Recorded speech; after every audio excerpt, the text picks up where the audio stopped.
I know that today's episode will sound a little bit like a commercial, and to some extent it is, but I would still encourage you to listen to it because it is a commercial for something that you might be interested in. Let's just say that I wouldn't even be developing this program, the program I'm going to tell you, and this is the biggest program that I have developed so far, if I didn't think that you would get a lot of value from it. So I'm doing it now. I'm telling you about this program now because the first Masterclass will take place pretty soon. And that's in January 25th through 27th, 2023 in Dallas. Now, I'm not going to make any sales pitches here. I'm not going to put pressure because the space is limited, and I'm not going to give you a special price that expires in 24 hours, and I'm not going to give you some money-back guarantee or special bonuses if you sign up in the next 24 hours. You're going to get none of that. I'm not even going to tell you what the price is. I'll tell you where to find more information. I'll tell you where the brochure is, where the videos are, and more, but I'm not even going to tell you what the price is. I really just want to tell you about this program. And I actually want to start with why. Why did I decide to build a 3-day masterclass program for HR managers? And how did the relationship with my partner, Dallas HR, started? And that's a funny story by itself.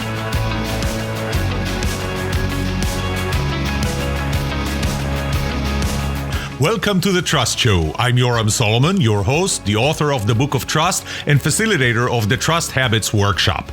My mission is simple. I want to help you form habits that build your trustworthiness, because the answer to this question will have the biggest impact on your personal and professional success or failure. Can I trust you?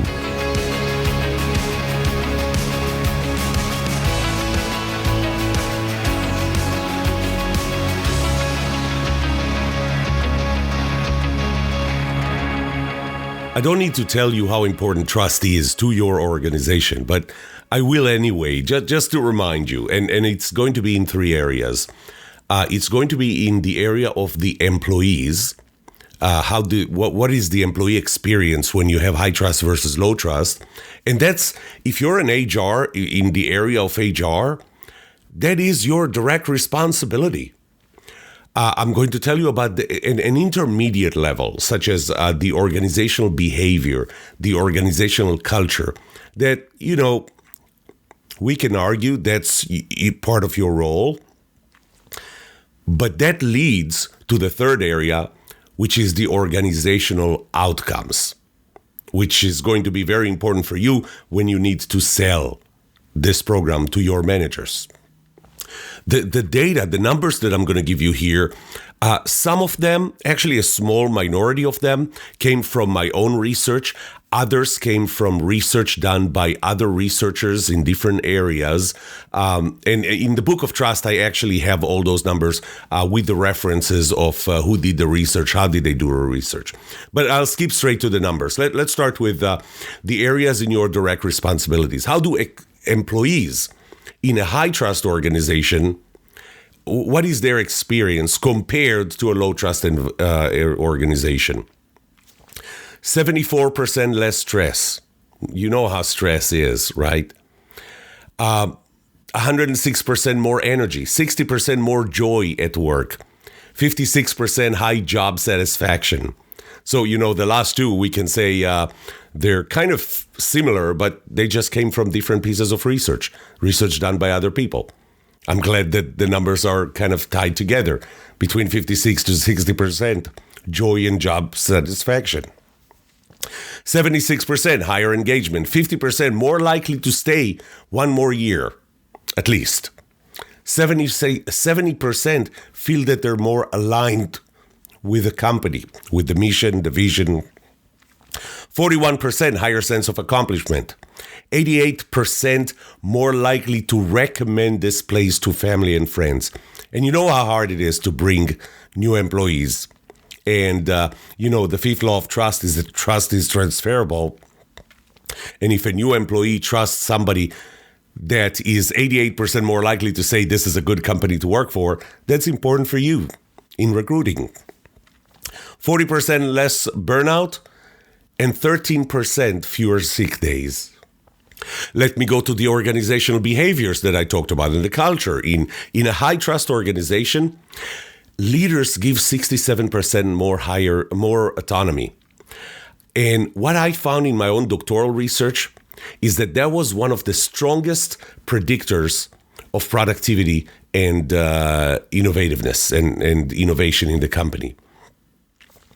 Employees are 71%, they have a 71% higher ability to hold a constructive disagreement.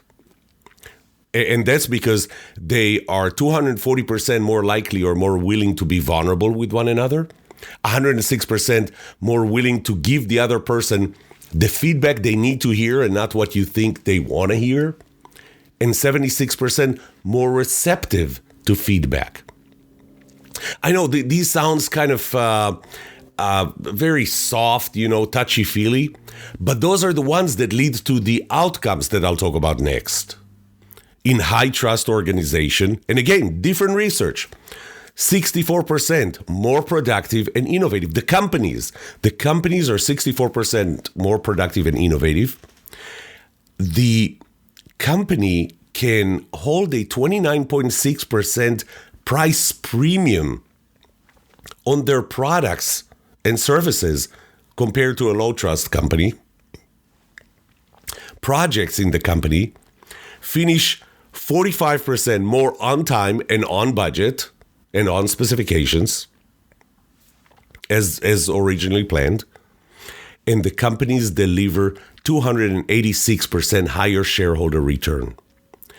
There is one more statistic that I didn't include it here because it really did not have specific percentages.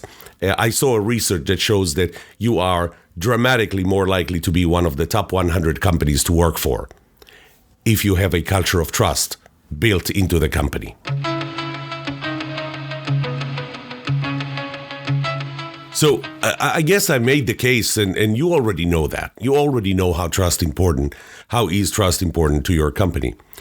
But how do you build trust? How do you build trust in your organization? So I looked at it, and it has 4 layers. The lowest layer is the motivation. You don't do something that you're not motivated to do. The organization is not going to do something that it's not motivated to do. You're not going to be able to pull an initiative of building trust in your organization if and it really has to be both you and the organization and the management are not motivated enough. The funny thing is that it's not going to cost money as much as it is effort and doing the right thing.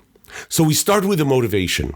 First, why is trust important? I kind of gave you that in this opening. And it's important to me as an individual. It's important to my team. It's important to the entire organization. And obviously, it's important to the HR manager. That first layer is also the understanding that trust is relative. That the trust is not a one-size-fits-all.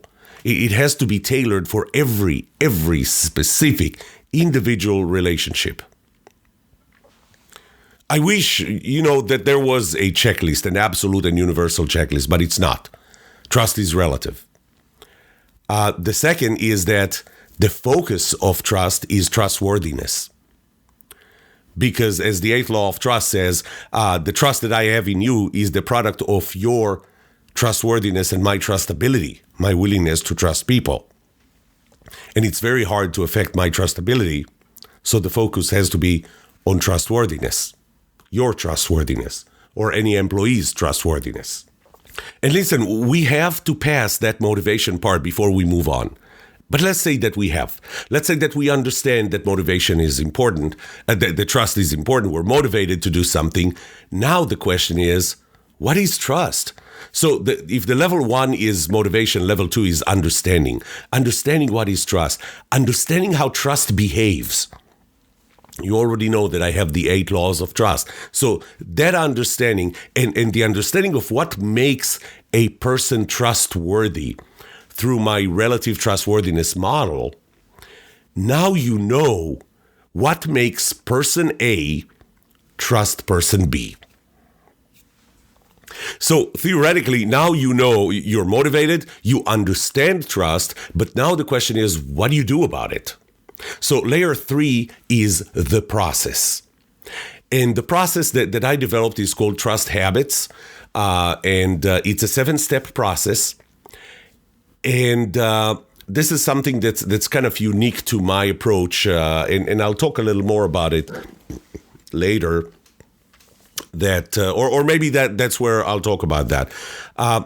Trust Habits is unique, not only in the fact that it considers that trust is relative, that trust is reciprocal, that you can affect another person's trustworthiness by being ahead of their trustworthiness in the level of trust that you extend to them. But this process here, or Trust Habits, is unique that it exists in the intersection of the science of trust and the science of habit building, habit forming. Because if you don't form new habits, you're stuck on understanding. Now you know why people don't trust you, or at least don't trust you as much as you want to be trusted, or as much as the organization needs you to be trusted. But you're stuck with that understanding. And in order to make it real, in order to make it work, in order to make it change, you have to form a new habit that will change behaviors, that will build trust and transform the organization. So level 3 is the process. Level 1 was motivation. Level 2, understanding. Level 3 is the process. And typically, that's what I would do in a workshop. So in my half-day Trust Habits workshop, in my full-day Trust Habits workshop, that's what I do. Every person who attends it builds their own plan to become more trusted in a specific relationship. And typically, the same things that you're doing that are holding you back from being more trusted in one relationship will spill over to others. So at the end of the workshop, you are building this plan for yourself to be more trusted.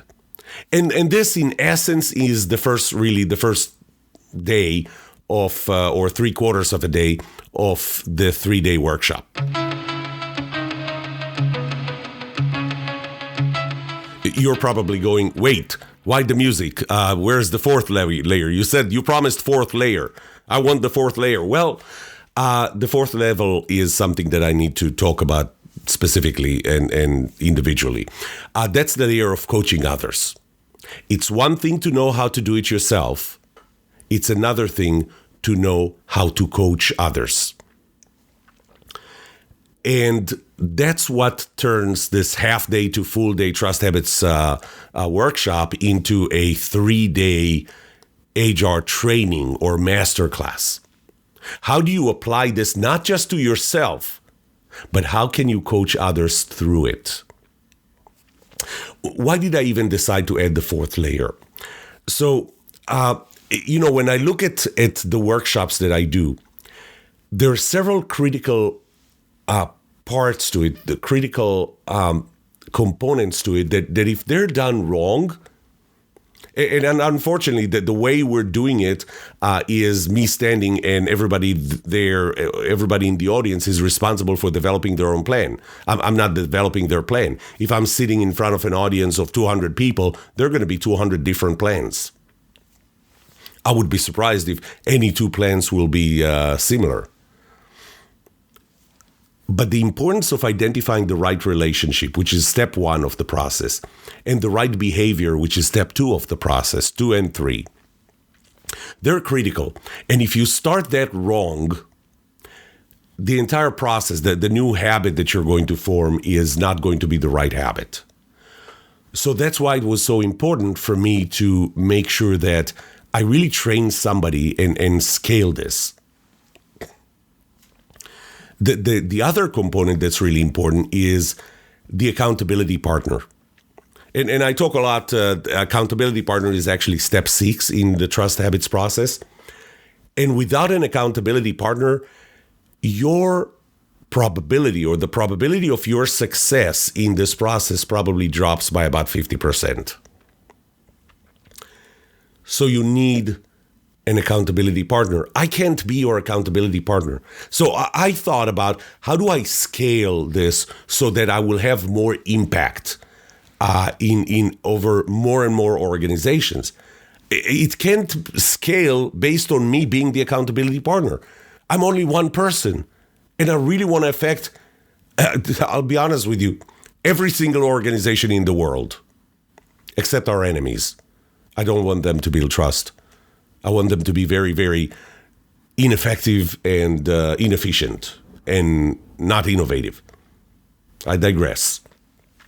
So I want to help as many organizations as possible, but it's not scalable if it relies on me. And I thought about scaling the business by growing it into the area of coaching and hiring coaches. Even that's not going to be as scalable and impactful as training you to do it in your own organization.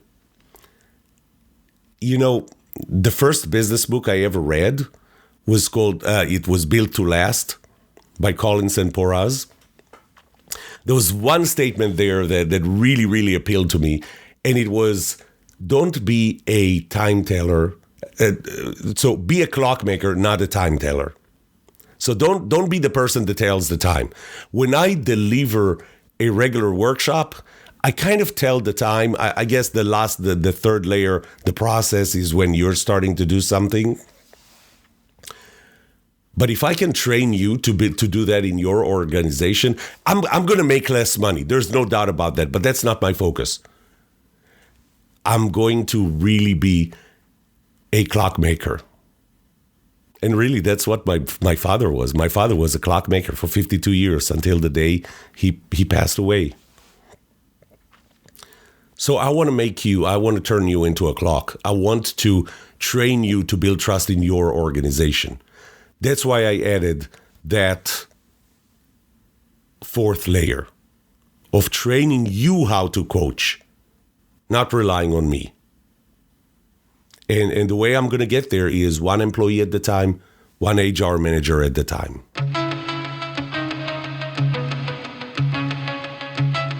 You may have noticed that I focus on the HR function as being the ideal target of who should attend this masterclass, who should get this training. And it's actually, it's suitable for every leader, a general manager, a project manager, whether you have official, in any leadership position, whether or not you have an official authority or not, if you can influence employees in the organization. This could just be a team leader that gets this training. My focus on HR was because HR people are already trained. They're already experienced. They're already passionate about human skills and organizational culture in general. That's in their role. That's in your role. So it's a lot easier for you to grasp what I'm talking about and use it with very little training. And 3 days, trust me, 3 days is very little training to train someone on how to deploy trust habits to an entire organization. You're already internal to the organization. You're already there. You know the people, you know the culture, you know the dynamics, you know the company, you know the vision, you know the mission, you know a lot of things that anybody coming from the outside, including myself, would not know. You know, I would come into a company and I would hear, well, this is our vision, this is our mission. But when you start talking to the people, if you spend enough time in the company, you're going to see that they actually live another mission or another vision. But you're there. You're already inside the organization. You already know them. You know, I'm going to be meeting with two people and try to understand why one of them doesn't trust the other.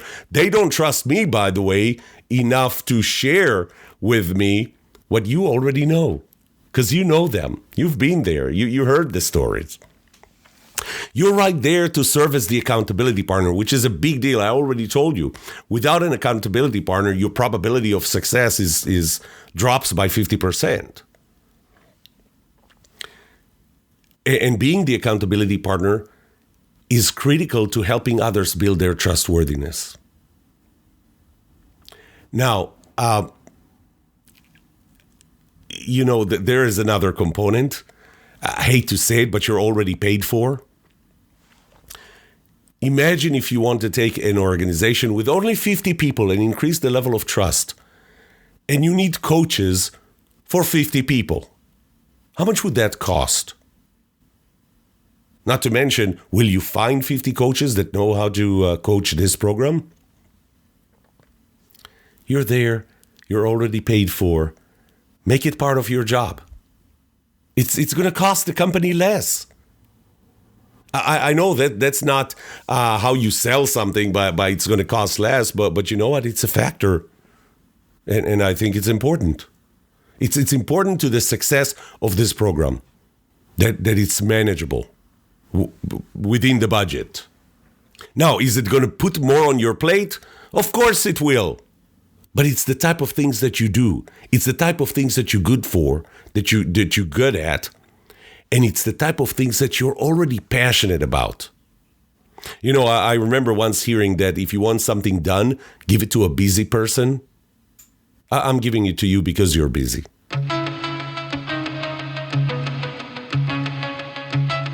I promised you a story of how the relationship with Dallas HR started. And maybe before I tell you the story, I'll tell you that the first implementation of this masterclass is going to take place on January 25th through the 27th in 2023. So in 2 months. It is a full partnership with between me and Dallas HR, which is one of the top, biggest, most powerful SHRM, Society for Human Resource Management, chapters or mega chapters, or I think it's called super mega chapters in the nation. They're the ones that put together one of the biggest and best HR conferences, annual HR conferences, HR Southwest. And my contact there has been for the last, I think, about 4 years, Erin Swain. And I have to tell you what I said. She invited me to be the keynote in one of their conferences, and I delivered the keynote. But after she introduced me, I got on stage and I just felt that I had to share something about her. And I said, and this is all true, I said, the first words that Erin, the first sentence that Erin ever told me when we met for the first time in person was, I still have your shirt. Let that sink for a minute. Yeah, it did shock the audience. I still have your shirt. Well, needless to say, it shocked me when she said that I still have your shirt. And I'm starting to go, what in God's name is she talking about? Well, as it turns out, our first interaction was long before that, and I just didn't remember. See, I ran for the Plano Independent School District Board. The first election, I think, it was in 2013. I lost, by the way, but I made campaign shirts. And Erin, who was a teacher in Plano ISD, asked for a shirt. And so I mailed her a shirt. And she supported me when I ran. I did fail the first time, but I did win the second time in 2015 and served 4 years on the board. Well, later that year, Erin won the Teacher of the Year. She was the Teacher of the Year in Plano ISD. And I went there because I was involved in education even before and after I lost the 2013 election. I went to the Teacher of the Year gala when she was announced. And at the end, I went to her, I shook her hand, and I said, congratulations for being the Teacher of the Year. And she said, I still have your shirt, my campaign shirt.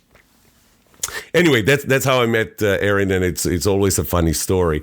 But I've been speaking in Dallas HR and HR Southwest events even before Erin joined them, and she decided, I don't remember what year it was, I think it was 2017 or 2018, she decided to join, to leave teaching, and she's actually running the events, HR Southwest and all the other events for Dallas HR, which again is one of the top chapters in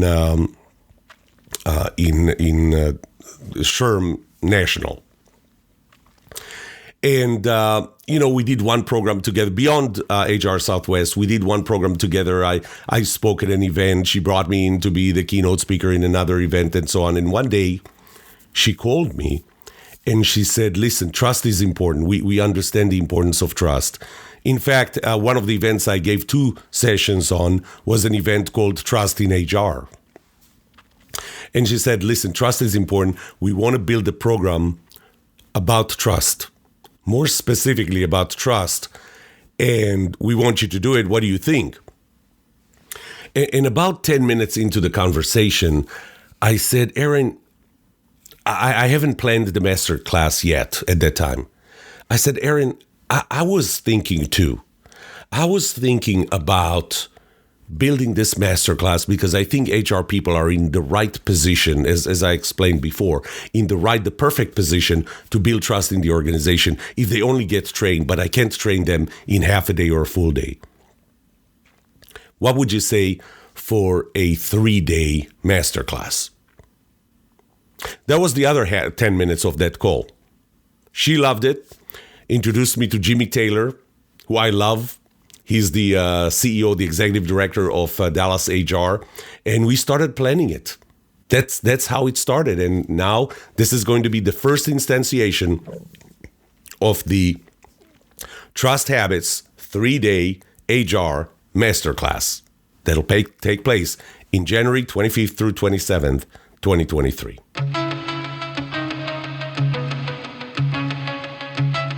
Let's talk a little specifics. What does it give you, that masterclass?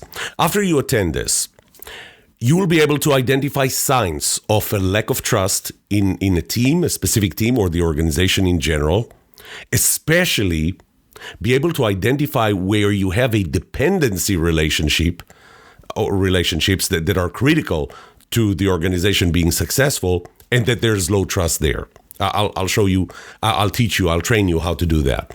I'll train you to assess what are the unique causes of low trust in that specific relationship or any relationship. Narrow them down to one specific behavior that holds a person back from being more trusted by another person.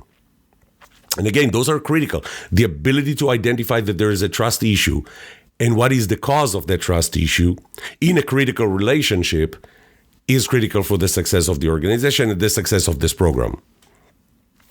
I will train you how to help individuals make a plan that will increase their trustworthiness, and finally, how to coach them, how to mentor them, how to be their accountability partner to double the probability of success of implementing that plan.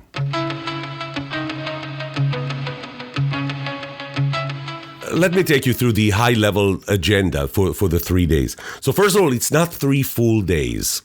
It's the first day starts around noon, so it gives people the ability to travel in if they need to, if they're coming from more remote locations. So we're going to start at noon. We're starting, or right after lunch. We're starting with introductions, an icebreaker.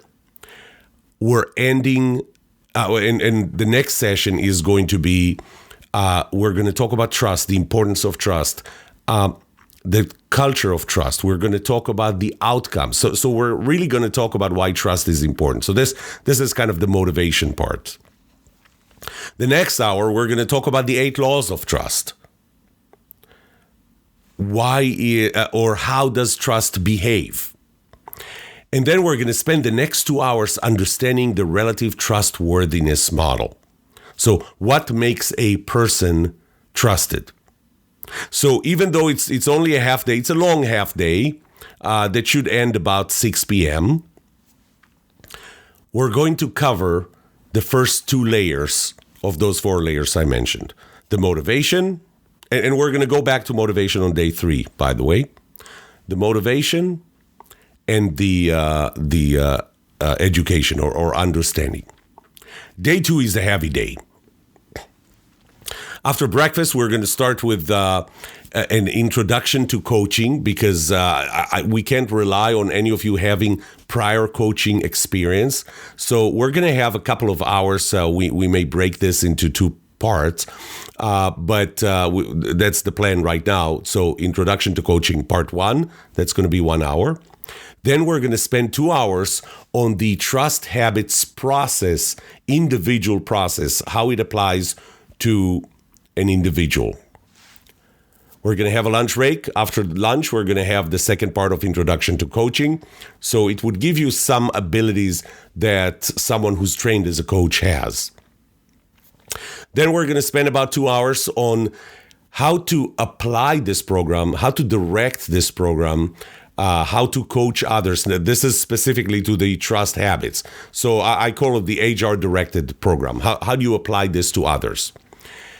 We're going to spend about an hour on working with teams. So it's one thing that in the 2 hours before that, I'm going to train you on how to apply this to individuals. But in the following hour, we're going to talk about how do you work with teams specifically, the dynamics within a specific team. The last one is the last hour in day 2. I call it the dreaded decision. Sometimes you need to know that there is a limit to the level of trust that will develop between two individuals or more individuals. And you need to know if this is the time, how to tell if this is the time to say this relationship is just not going to work. And realize and let management in the company realize that there's going to be a trade-off here. You either remove a member from the team and bring somebody else, or even not bring somebody else, or you're willing to live with the consequences of low trust because of one individual in the team. Day 3 starts with breakfast. We're going to talk about general habits. So trust is relative, but there are certain things that are more, I would say, more broader accepted as affecting trust in a positive or negative way. We'll talk about them. The next hour is going to be giving you tools to calculate return on investment for management to show them why it's important to deploy this program. Now, when I say investment, I'm not talking about paying me anything. I'm talking about the investment of your time, the investment of, resources really in terms of time and energy, not anything else. But you would still need to sell this to management. And in that hour, we're going to give you the tools to how to make the case to why this is important to your management. The next hour is going to be a certification exam. And it's just so that you can get a certificate at the end. I want to make sure that you understood everything. So we're going to spend some time, there's always going to be Q&A. But in order for you to get a certificate at the end that says you passed it, I need you to pass an exam that shows that you understood. We're going to have a little graduation ceremony, and that's going to be the end of that. So it really ends about half day of day 3.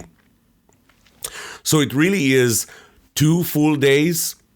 And by the way, you're going to get 16 SHRM credits for professional development and 16 HRCI credits, because we estimate this to be a total of 16 hours. It's probably going to run a little longer, but you're going to get 16 hours. So it actually gives you good credits for the year.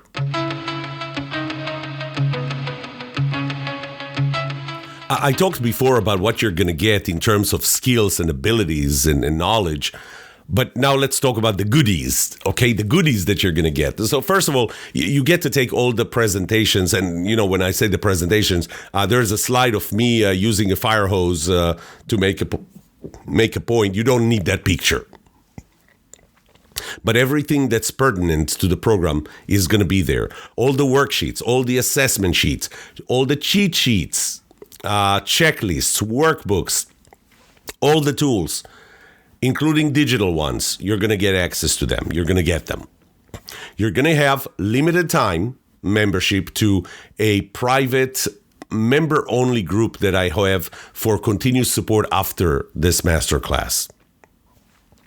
You'll get several books. You're going to get I never tell people to start with the Book of Trust, because the Book of Trust, it is the most comprehensive book ever written about trust. But to qualify for that name, it has 550 pages and 190,000 words. But you do get that. You get that because you need that as a reference. You will get the mini book of trust as well in the 3rd edition, which is an easier one. And this, by the way, is one that I would recommend that you get for your employees as well. You get the workbook of trust that would help apply the 7-step trust habits process. You'll get some applicable books from the series Can I Trust You? So probably you're going to get the leader one and the team member one. And you're going to get the book Culture Starts With You, Not Your Boss. And I'll talk more about that book during the Masterclass. But that book was actually on July 29th, if I'm not mistaken, 2017 was the first time that I wrote a chapter about trust, and it was in that book. So you'll get that. You'll get and combined with Dallas HR certificate of completion, something that you can frame and hang on the wall if you pass the exam, the certification exam. I already told you that you're going to get 16 SHRM and HRCI recertification credits to renew your designation if you need that. Now, those only apply when we're doing this program with a SHRM chapter. So in this case, we're doing it with Dallas HR, so we can offer that. That's not something that I can offer on my own. And obviously, finally, one of the goodies that you get is your ability to change the culture and build trust and transform your organization. I promised I'm not even going to tell you how much it costs to participate in this program. Can guarantee that it's worth every cent. But here's where you find more information. Registration is actually done on the dallashr.org website, but I created, and they have a website for this masterclass. I'll give you my website for it. It's just simply trusthabits.com/masterclass. Once again, trusthabits.com/masterclass. You're going to find more information. Once you hit register, it will take you to the dallashr.org website to register there. This is, again, a partnership between me and Dallas HR. The first event is going to be January 25th in Dallas, actually in the Dallas HR offices. They have a very nice conference room that can hold up to 50 people. But if you're another SHRM chapter, or you're a large company with a big enough HR department that you want this training to be done in your organization, just reach out to me and we'll figure out how to do that. My goal is to impact the level of trust in as many organizations as possible. This is the end of this podcast. You may have noticed my voice is still not back. It typically takes me about 3 weeks to completely shake off a cold. I hope I'll have my voice back next week. I hope this was helpful for you. I'm really passionate about this event. I really encourage you to go and check trusthabits.com/masterclass.